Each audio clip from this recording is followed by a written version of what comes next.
Hello, welcome to Torah with Tim.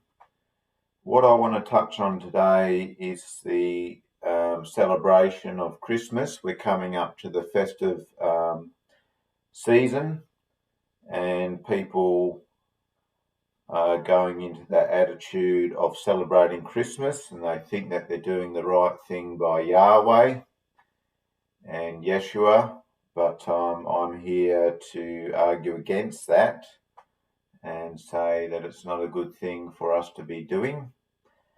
And I'm going to touch briefly on a few things as to my reasons or my direction to believe that. Now, some people that I've spoken to do realise these things and realise the pagan traditions associated with Christmas, but they say, oh, it has good intentions, and it's the thought that counts, and we know that it's from pagan origins, but we've got a good heart and we believe it's okay. Now, the Israelites worshipped a golden calf at Mount Sinai when the law was given. That calf was a familiar form of a false god they had known in their time at Egypt. Now, was this mixing of worship accepted by Yahweh? Certainly not, and many got destroyed for it. You cannot mix the worship of Yah with pagan forms of worship. So this is known as Syncretism, and Yah said before they entered the promised land, he said, when you enter the land of the Lord your God, or Yahweh, that he is giving you, do not imitate the detestable ways of the nations there. And that's in Deuteronomy 18:9. And this is exactly what is occurring when we're celebrating Christmas. We're mixing worship. So how did Christmas come about? It was a popular Roman holiday in the Roman Empire, and it celebrated the winter solstice and the resurgence of the sun, the casting away of winter and the heralding of the rebirth of spring and summer. So it's when the sun started coming into prominence again. Indeed, after December 25th was accepted as the date of Jesus' birth or Yeshua's birth, Christians then made the connection between the rebirth of the sun in the sky and the rebirth of Yeshua. So there's a few things I want to mention. The Christmas tree was seen as magical because it was the only tree that stayed green during that time, so they thought it may have magical powers. So that's why the pagans worshipped it at this time. The emblems or the artifacts on trees, for example, the balls you see on trees, on the Christmas trees represent testicles, and the wreath represents the vagina. So it's all things to do with fertility rites, and that tree and those sort of things worshipped back in the day. And that's exactly what you see on trees at this time. It's all about magic, and this is definitely against what Yahweh tells us to do. Furthermore, Yeshua was not born on this date.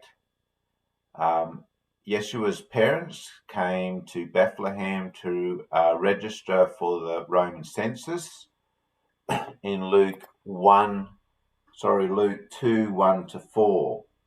And I just want to read that for you, and then I'll provide a bit of commentary on it. It says, and it came to be in those days that a decree went out from Caesar Augustus for all the world to be registered. This took place as the first registration while Quirinius was governing Syria, and all were going to be registered, each one to his own city. And Joseph also went up from Galilee, out of the city of Nazareth, to Yehuda, to the city of David, which is called Bethlehem, because he was of the lineage of David. Okay, so first of all, when they had census, like the census back then, they definitely would not do it in the middle of winter, which December would be in. It was a very cold time in Judea at that time, and the calling for people to go back to their city of origin just did not happen at that time. Okay, so that's the first thing to realize, and the first clue that Yeshua was not born at this time. Now, the second clue is still in Luke chapter 2, verse 7. It says, "And she gave birth to her firstborn, which is son, and wrapped him up and laid him down in a feeding trough." So this is Mary giving birth to Yeshua. And because there was no room for them in the lodging place, and in the same country there were shepherds living out in the fields, keeping watch over their flock at night. I can tell you right now that shepherds were not, or their sheep were not, out in the fields around December 25th.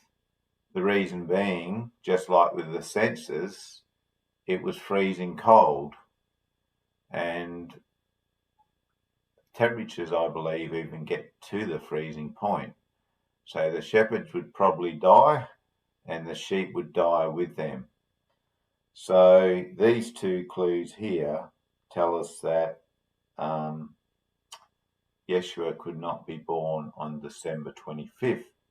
So if Yeshua was not born on December 25th, when was he most likely born?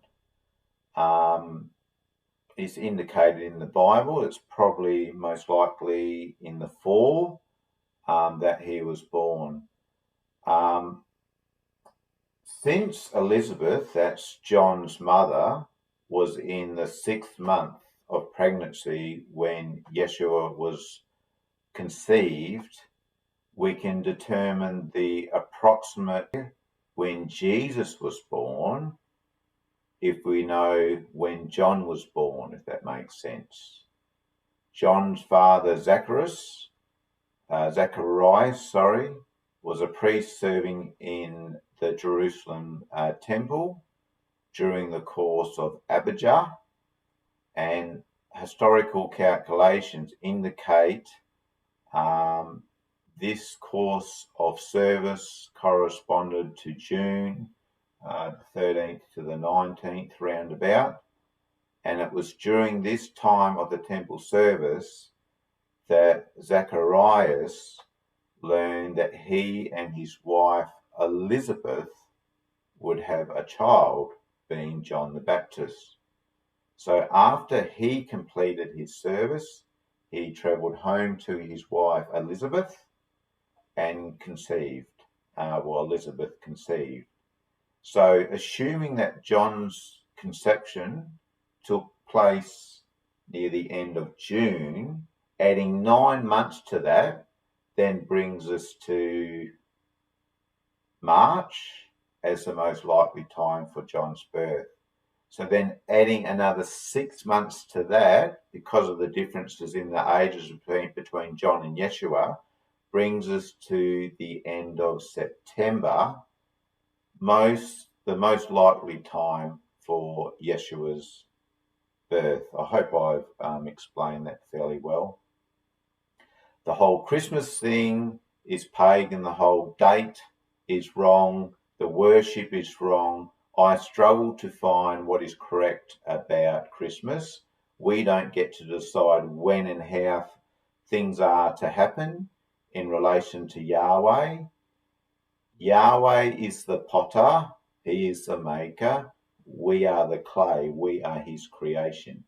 He decides what is right for his creation and what his creation, that is us, should be doing. We don't get to decide. So the whole Christmas thing, as far as I'm concerned, is wrong, and we should not be celebrating it. It's a form of sin, just like other things in the Bible are a form of sin. If what I'm saying you don't feel is true, go and do your own worship. This is just a brief summary, but there's enough here from what I've told you to convict you of the truth that you should not be celebrating Christmas. But if you want to go into it further and have a bit more of a look around, I encourage you to do so. Anyway, I'll keep enjoying my Sabbath today. You keep walking that narrow path, and I'll speak with you soon. Thank you.